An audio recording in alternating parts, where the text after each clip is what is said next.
Welcome to MBA 6113 Change Management. This week we'll cover Unit 1, which corresponds with Chapter 1 from your textbook, which is located in the Read section of the course.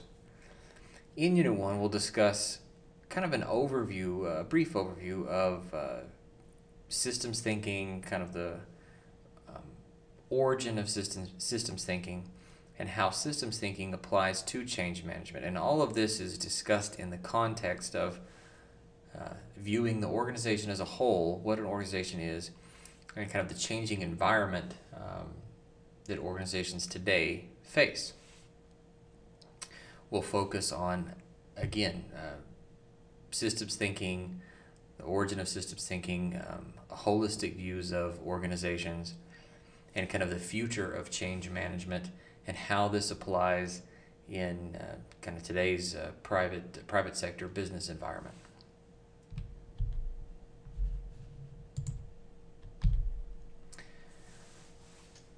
So the purpose of a course in change management, and I'll give you kind of the brief overview of why we even study change management in today's kind of professional business education.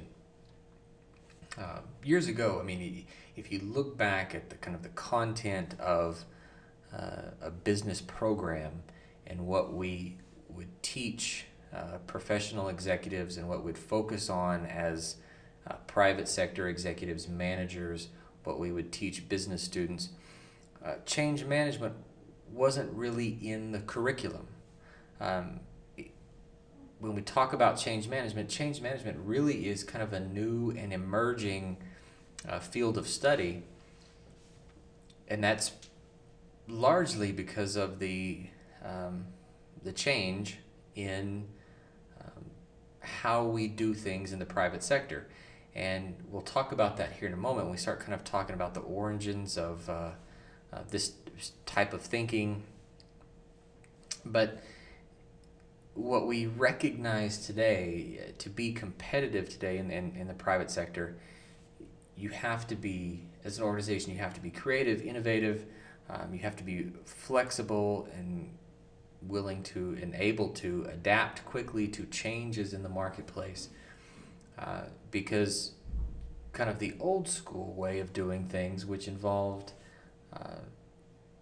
kind of these legacy systems and legacy positions at organizations that had been doing something a certain way for a long period of time, that environment doesn't exist any longer. In fact, if you think about the successful organizations today, they haven't been around for 50, 60 years, where if we were to kind of rewind time a little bit and go back 30, 40 years ago, all of the kind of power players in the private sector, the big companies, they were those that had been doing the same thing for a long period of time. Now, if we look at the big companies, kind of the movers and shakers of the world, if they have been around longer for 20 years, they're not doing things the same way. And a lot of them haven't been around that long at all. So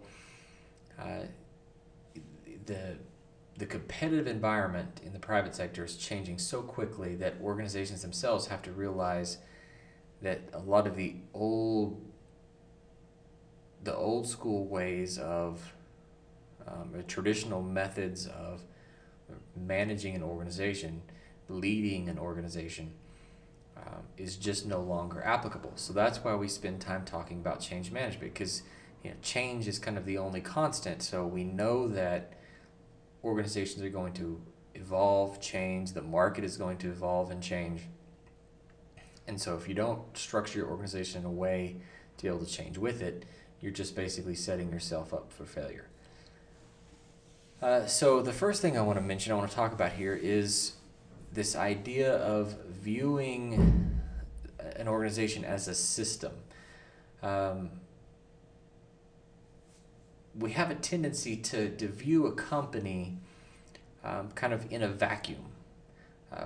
We often think of, well, a company's made up of a whole bunch of departments, And those departments all, do their job, and um, we should focus on, each department doing its job, by itself in its own little world in its vacuum. And for the level of thinking and the level of kind of strategic analysis that we're trying to focus on here, executives and kind of senior level executives, senior level administrators and managers really have to view the organization as a whole, as a system, rather than individual parts. And so kind of the origins of what we call today, what we refer to as systems thinking, the origins of systems thinking can really be seen in a lot of the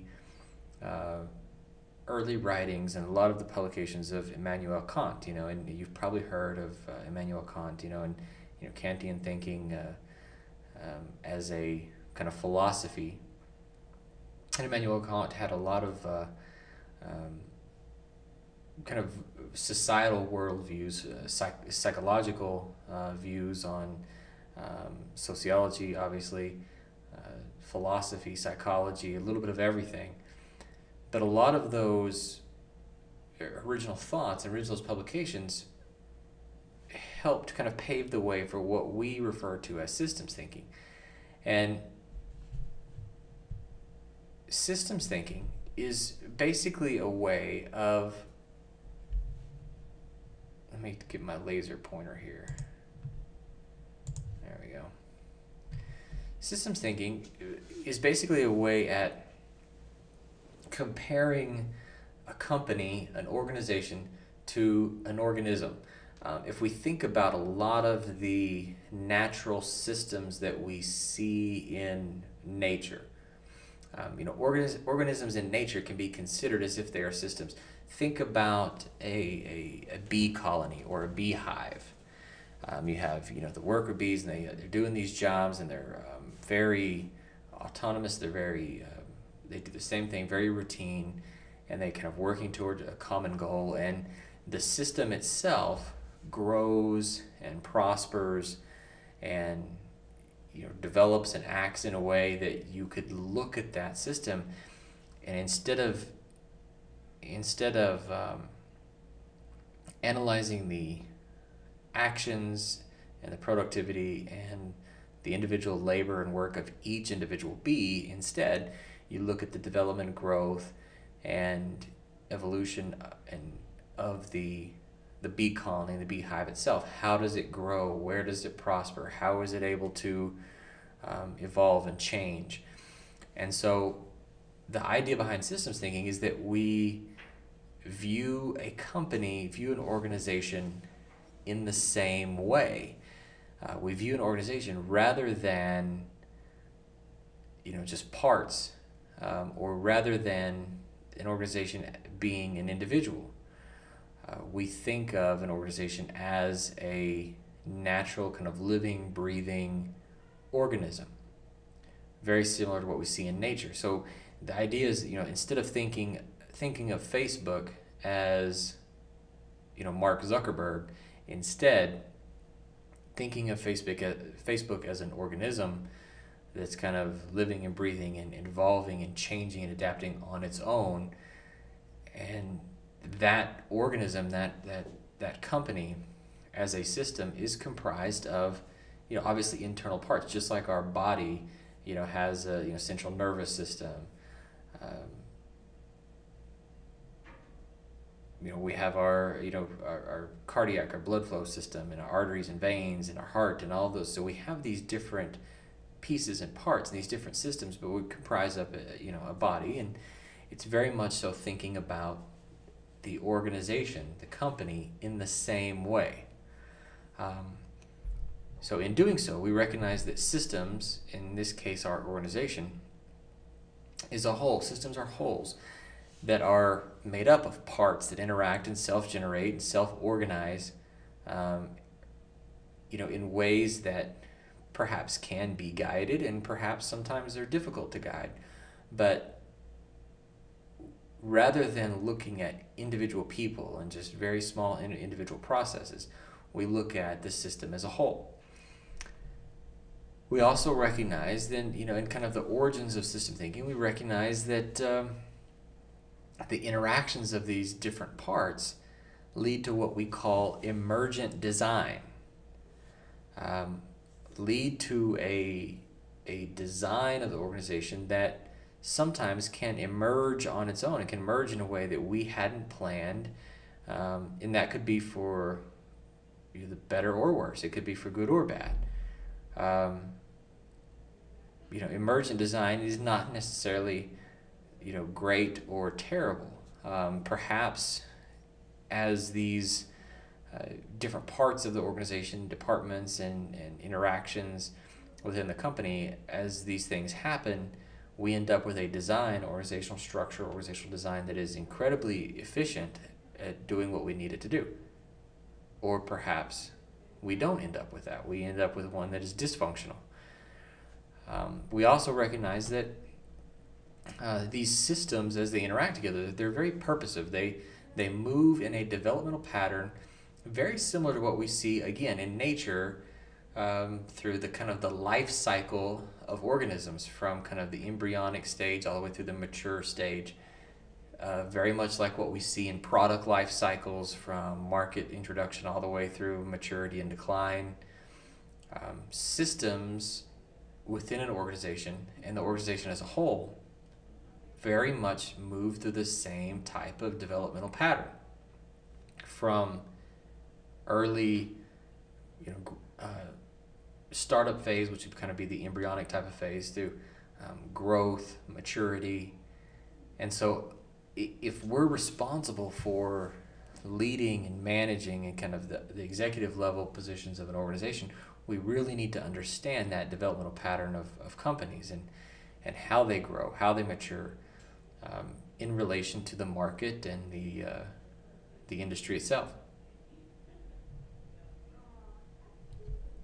Causality. We also recognize that causality, in other words, the cause and effect relationship, is formative with regard to the developmental path. So rather than saying,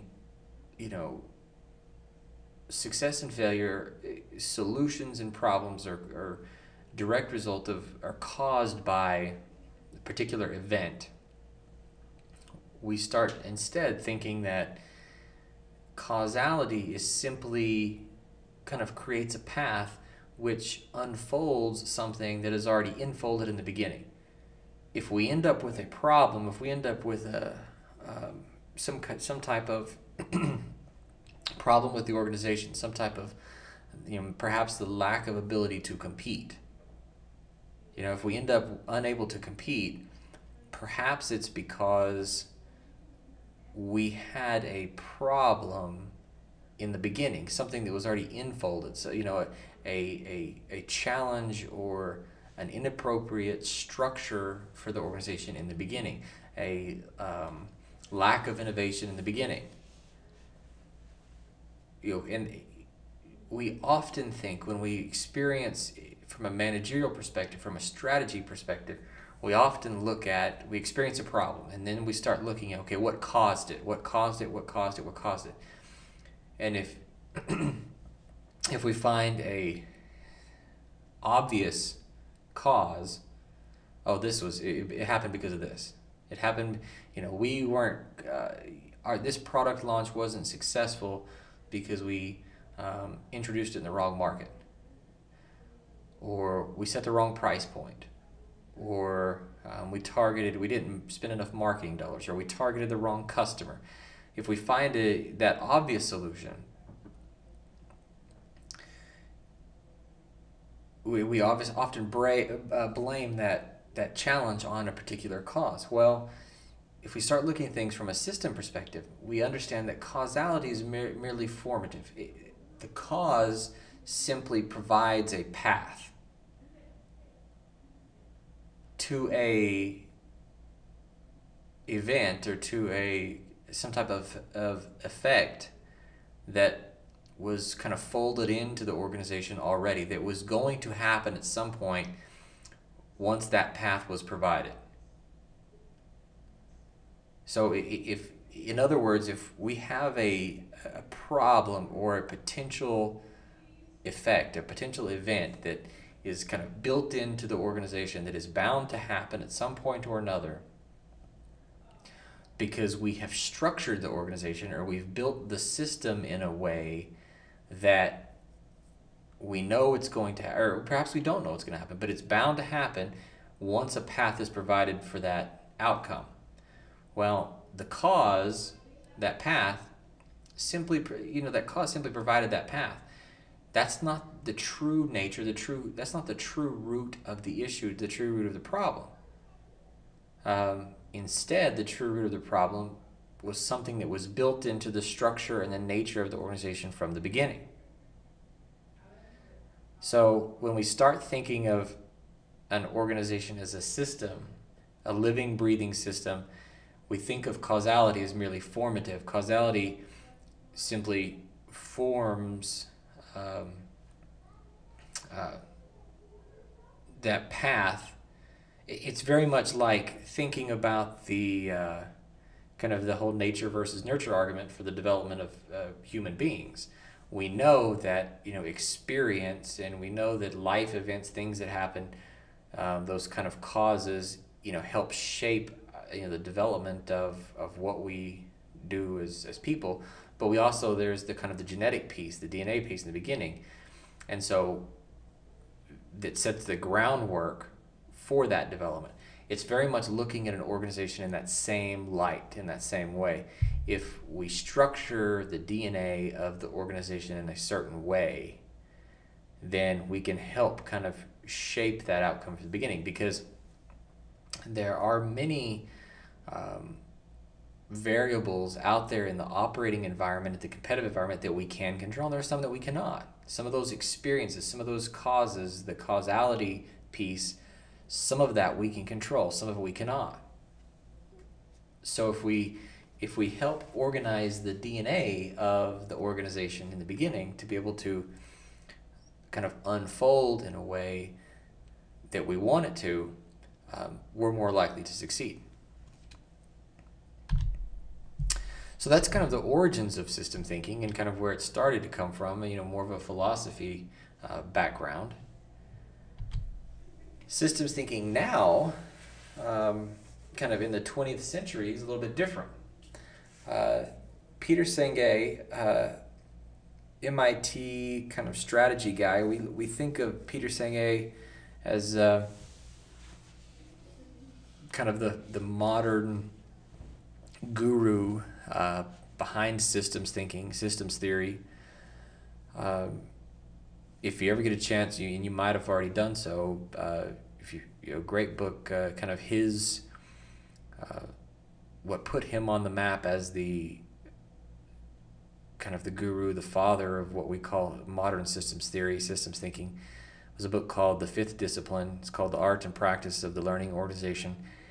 And it's a great book, very popular, kind of amongst executives and private sector CEOs.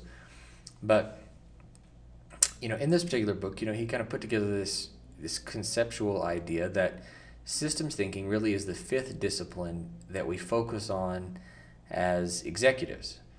We obviously, we want our people to focus on personal mastery. We want them to be able to master skills and be able to accomplish certain things in their jobs and in the with the skill sets that we obviously pay them to use in the organization. Mental models, which is something that we all have, and that helps shape the culture of our organization, because all of our personnel, all of our employees, all of the people comprised of the organization have a particular or have some particular mental models. In other words, how they kind of like what we refer to in psychology as frame of reference. How we view the world and how we think things should be and how we think things are supposed to be and how we think things would operate best. We all have those, and our personnel, our employees, the people doing the work in the organization, they have those as well. We also want to create a shared vision for the organization. We want to create a shared vision that the different departments and the team members and the other leaders and the stakeholders of the organization can all be part of, and that vision obviously it should extend well beyond the immediate. Team learning. We want to have our team be able to learn from one another, have them be able to share skills, kind of manage that knowledge, and grow and develop within the culture of the organization. So Peter's saying, hey, comes along and says, here's this new skill called systems thinking, or this new discipline, this new focus for us as managers and executives that integrates all of those. If we think of the organization as a whole, kind of holistically, if we think of the organization holistically, we should consider, or at least try to integrate all of these different things, all these other disciplines, personal mastery, the mental models, shared vision, team learning, to create a more effective organization that's able to learn and develop and grow and expand in a more natural type of way. So as part of the goal of systems thinking, part of the goal of thinking in terms of a system is to create or seek out what we call strategic logic. By now we've in some of your other courses you've probably been through some of these, and you've talked about strategy. But again, holistically, looking at the entire organization as a complex system, we've got to be able to create a strategic plan, or make sure that our strategic plan objectives directly match the organization's capabilities.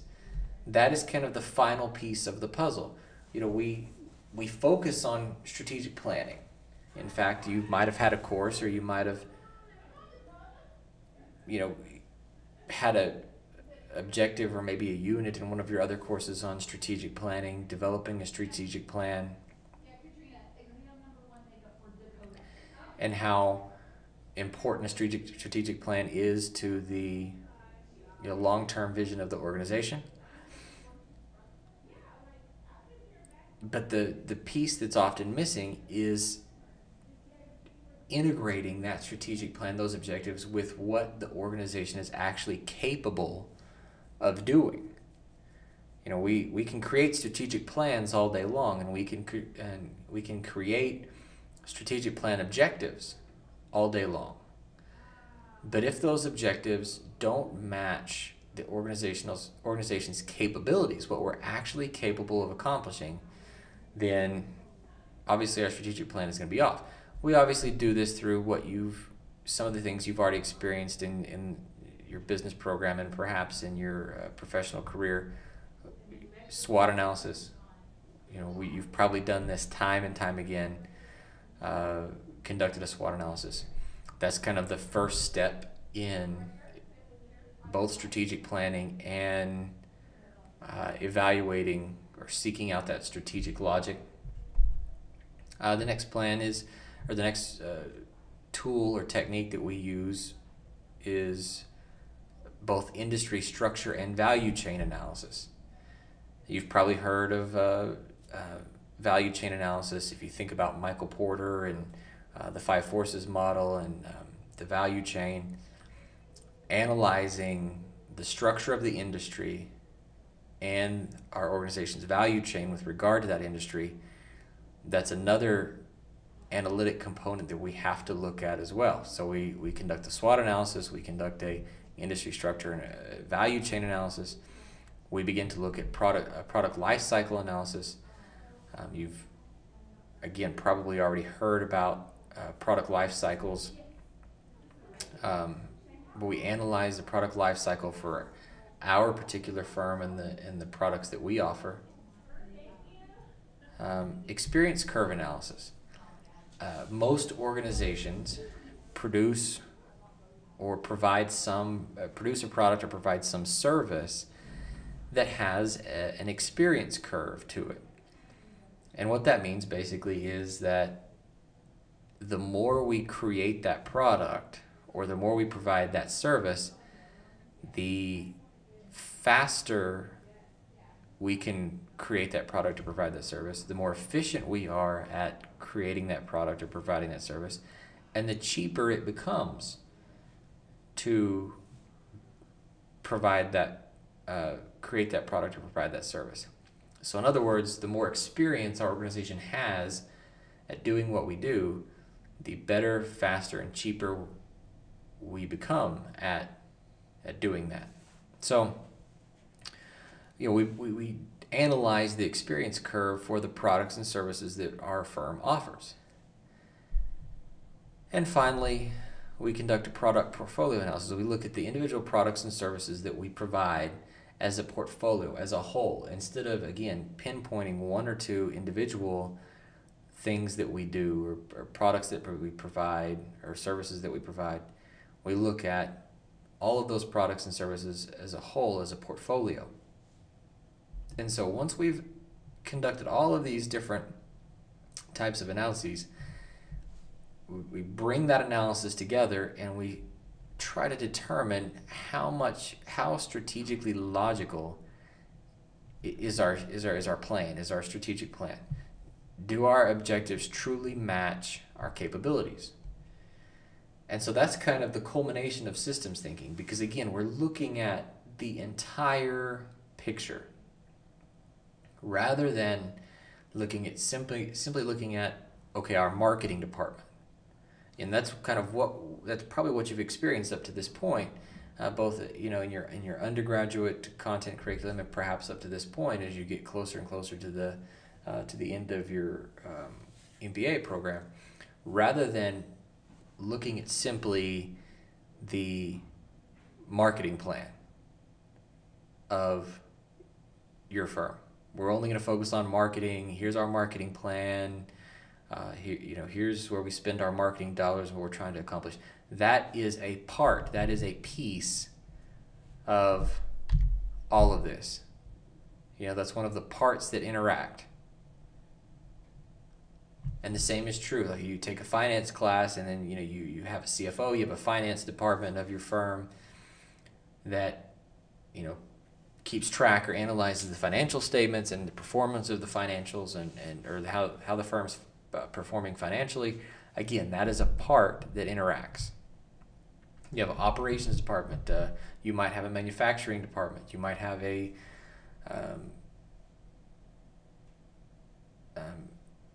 research and development department that, again, is kind of doing its thing. But you have all of these parts that interact in different ways. So rather than simply looking at each one of them individually, which is kind of what you've done kind of up to this point, we really begin to start looking at all of them holistically, where they all fit together as a system. Because again, think of the organization as kind of the human body and all of the different systems, the central nervous system, the musculoskeletal system, the cardiac system. Each one of those systems might be departments or areas of responsibility in your firm. Marketing. The musculoskeletal system might be the marketing firm. The central nervous system might be the finance department. And so, but at the end of the day, all of those pieces, those parts have to work together in a way that matches the abilities, the capabilities. If there's a problem with one, it might not affect another department too terribly much, but it affects the whole.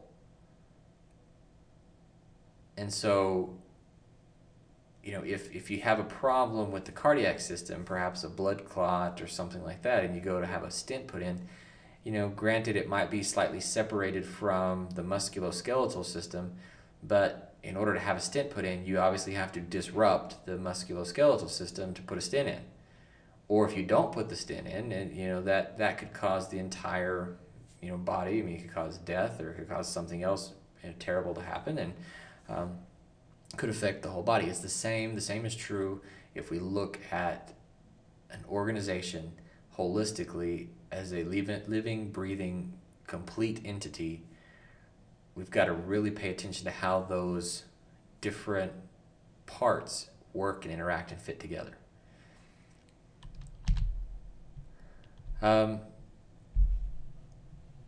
This is kind of a quick synopsis, quick summary of a lot of what I've just said. If we really just wanted to boil down what systems thinking is, it really is how well in your ability to see things as a whole, because we know everything's connected to everything else. Again, taking that human body analogy example and applying it to your organization. There are very seldom simple solutions and final answers, because if we find a simple solution to a problem, chances are we did not actually locate the root cause or the root issue of what's creating that problem. We perhaps found a symptom. We perhaps found something that'll take care of things for now. We also know that every solution is going to create a new problem. So we solve a problem now, we find a solution, and then we know perhaps not tomorrow, perhaps not next year, but we're going to have problems that come off of that, that stem from that. Again, obvious solutions are going to hurt us more than they help us. Loose systems, systems that are kind of loosely connected rather than rigid, often perform much better. This last one here is interesting. Nature knows best. What we see in nature, in naturally occurring systems, are often very efficient, very functional. Very seldom, if ever, do you see wasted energy, wasted effort, wasted resources in nature. Now, when I say you don't see waste in nature, that does not mean I'm not sitting up here, taking the environmental approach, and not there's any, that's perfectly fine. But that's a different argument. We're not talking about like climate change or any environmental issues. When I say nature, I mean if you look at the efficiency and effectiveness of naturally occurring systems, you don't see wasted energy, you don't see wasted resources, you don't see wasted effort. Think about something as what I say simple. It's not really simple, but something that we all know of. Photosynthesis in plants, and the whole sunlight, air, carbon dioxide, the whole process. Something that we take for granted. Something we think it was like, oh, we learned that in science class back a long time ago. But if you look at that process, it's incredibly efficient, incredibly complex, incredibly effective at creating energy in nature. A lot of the kind of the water cycle, evaporation, condensation, that whole cycle of that we take for granted is incredibly complex, yet happens day to day. It happens constantly without waste. So on a daily basis, you'll have that whole water cycle, evaporation, condensation, precipitation,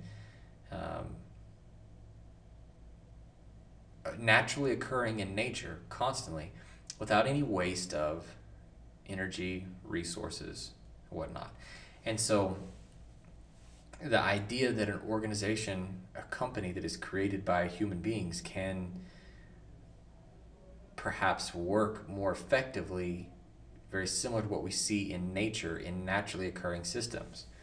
And we look at all kinds of naturally occurring systems. We look at systems that live in the ocean, systems that occur here on land, systems that occur in weather, systems that occur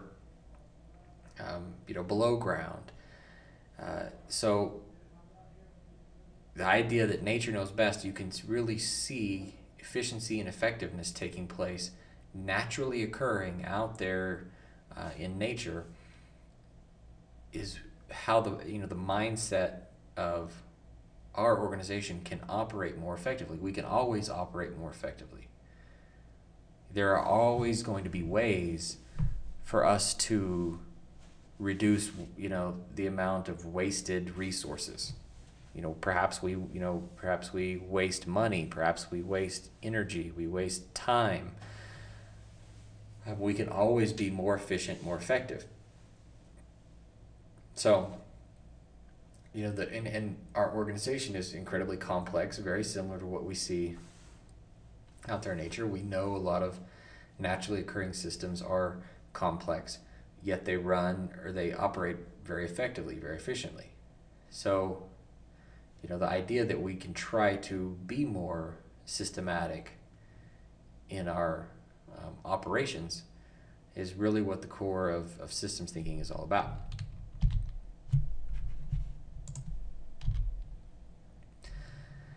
And that leads to the idea of, business architects, creating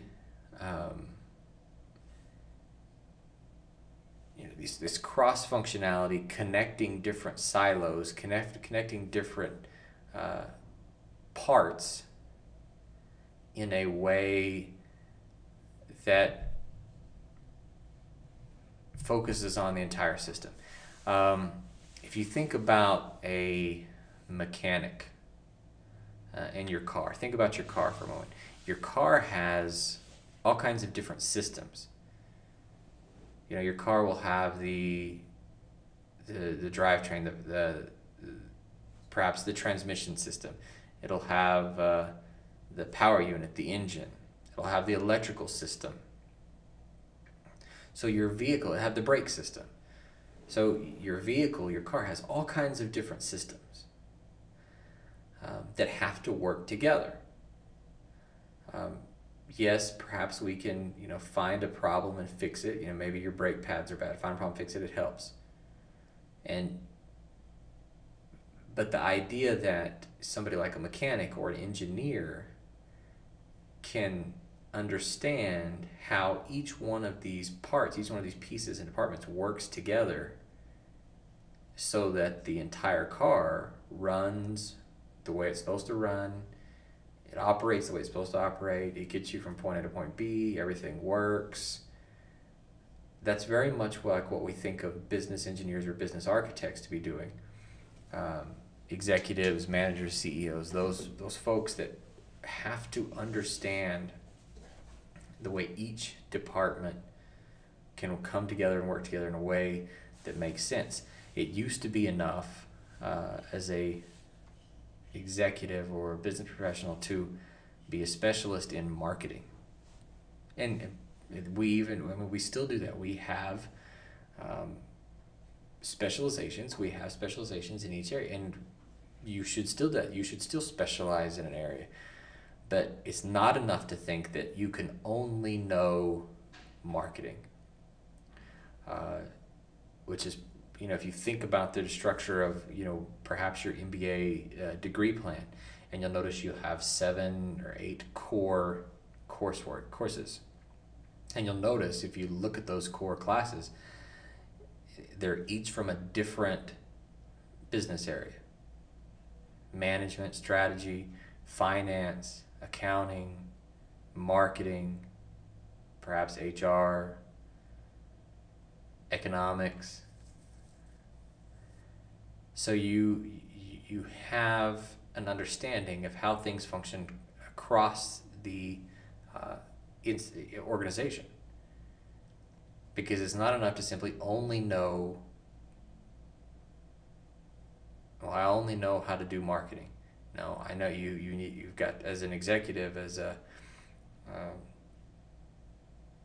kind of upper level strategist for an organization, you've got to know, you might know one thing better, you might know finance better than anything else, or you might know marketing better than anything else, but you've also got to know how that integrates with the other departments, accounting, management, HR, how it all comes together.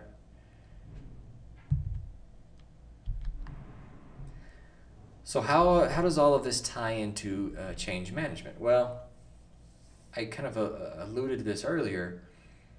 If we go back to the industrial age, right after the Industrial Revolution, the boom in manufacturing here in the United States, the assembly line and more efficient models for producing mass goods, mass quantities of goods and services. Kind of the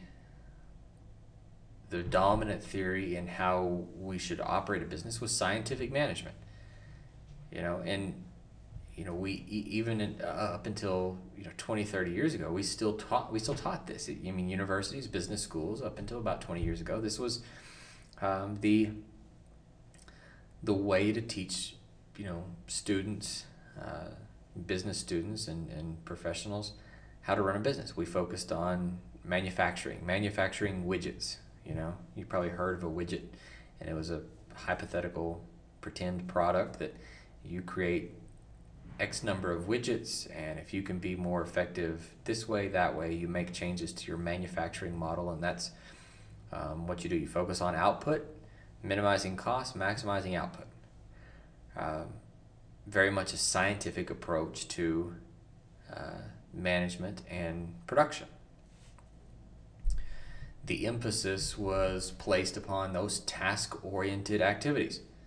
We focused on tasks, on processes, manufacturing tasks. If you could replace a piece of equipment or perhaps a person with a more effective, efficient piece of equipment, you would do that, and you would improve output. If the increase in output is greater than the cost of the expense of that change, that piece of equipment, then you would obviously make that change, and you'd move on, and you'd focus on production and output more. As a result of this, we had very rigid structures. The inability to be flexible and change, very rigid. We did one thing and one thing only, and we did it one way and one way only, and we focused on volume. And many of you've heard of the quote by Henry Ford when he talked about customers and customers' choice in the Model T, and he made that famous quote: "Customers can have any color they want as long as it's black," or something along those lines. In other words, we do one thing and do one thing really well. We produce 4 Model Ts off of our assembly line in one color, and that color is black. So our customers can only get a black Ford Model T. Very much a lack of creativity, lack of flexibility, lack of change. Well, and what we sometimes refer to now as the neo-industrial age, or you might have heard it referred to as the new economy. There's nothing really new about it, but that's what we still refer to it as. We now focus on more value-oriented activities. How can we add value to the products and services that we create in new and innovative and creative ways? We focus on knowledge management, because now the knowledge that our organization and our personnel, our people, our processes, the information is more important than just about anything else.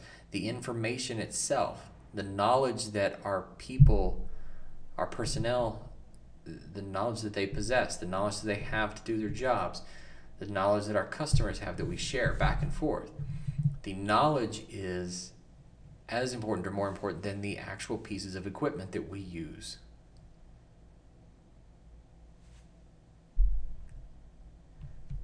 In this neo-industrial age, this new economy, the businesses were driven by innovation and creativity and change and customization of products and services. It's no longer good enough to just do one thing again as an organization. We have to be doing multiple things. We have to be adding value to our products and services. We have to be changing, innovating, customizing, coming up with new products and services, doing things differently.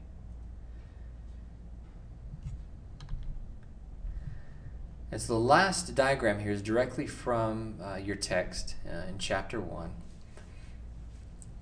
And what we refer to as the PEST factors, which basically stands for the political, economic, socio-cultural, and technological factors that influence our organization, that contribute to the change in our organization or in our industry.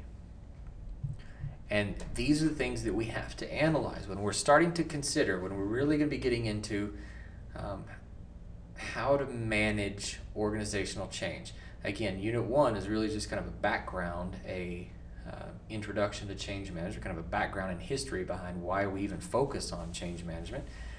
But as we get into actually managing change and helping organizations adapt, adopt, be flexible, be innovative, modify, change, that kind of thing,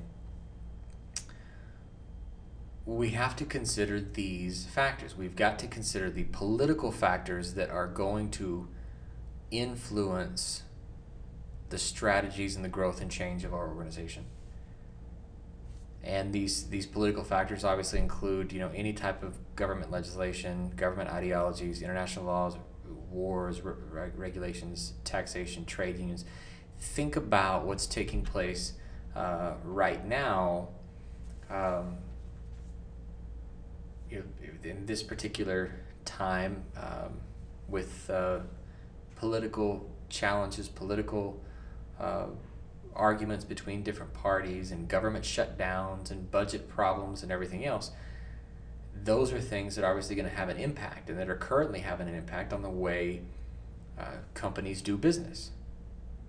And if one of these factors that we see right now in the political realm affects your organization, then obviously it's going to have to bring about, it might cause change or bring about some change, or cause your organization to change in a way that is either good or bad, or positive, negative.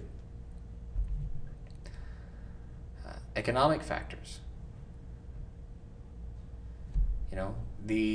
If we think back to the 2008 subprime mortgage crisis, and how that affected many different sectors and subsectors of the economy. Even some industries that weren't involved in housing were affected. But somehow, because of the value chain of an organization, it might have had somewhere along the value chain some type of connection to the housing market or anything else, and it caused a problem or a crisis perhaps with that particular organization. Sociocultural factors, changes in demographic change. Right now, this is a big one affecting healthcare. The debate right now, again, which ties to the political factors, what's going on right now with this, the political realm and the government shutdowns over, new healthcare laws, healthcare changes. But sociocultural factors, demographic changes, we know that there's a large demographic change taking place right now with the retirement of the baby boomers, and they're getting older and needing more additional medical services and healthcare services. And we have younger generations, the millennials. There's less of them, less people to take these and do these healthcare jobs, and so it's creating a crunch in the market for labor for healthcare. So all kinds of things are taking place there as well. Technological factors. How does technology and changes, advances in technology affect our organization? You can use what we're doing right now as a prime example. If we'd go back 20 years ago, higher education was the same as it has always been. If you wanted to get an advanced degree, or a degree at all for that matter, you had to find time to go sit in a classroom, quit your job, give up your career, whatever, if you were older, and go to class. but now those rules don't apply. And it's affecting higher ed. It's affecting universities and institutions all over the country, all over the world for that matter, in the ability to gain the skills and get educated in a way that was not possible before. So when we're starting to talk about change management and really starting to assess the strategic landscape, look at the strategic landscape for our organization and how our company is going to be affected by change, and prepare for that change and build a strategic plan that is strategically logical. These are the factors that we've got to consider. So in Unit 2, we'll continue forward with kind of preparing for change management and talking about the different types of change and how our organization can be affected by the different types of change and the kind of the change environment. But it's important that we fully understand these factors right here, kind of in preparation for that. So thanks for listening, and we'll continue with Unit 2 next week.